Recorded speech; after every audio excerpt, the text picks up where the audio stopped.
5 సంవత్సరాలు ఇక్కడ సేవ చేస్తున్నాను శ్రీకాళహస్తిలో. సంవత్సరం అయింది ఈ స్వామిని చేసి.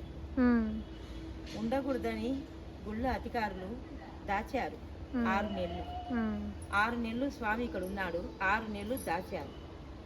మళ్ళీ నేను స్వామి రావాలని ఎంతో తపన పడుతూ ఇక్కడే నేను సేవ చేసుకుంటూ ఉన్నాను. ఇక్కడే దేవుడు దాచారు అని చెప్పారు. ఆ తర్వాత మేడం వచ్చింది, హైకోర్టు జడ్జి మేడం.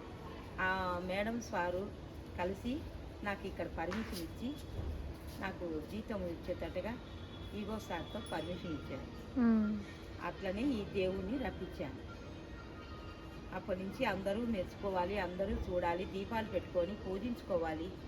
కళ్యాణం జరిగింది.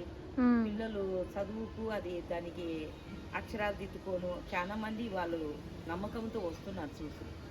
అలాగే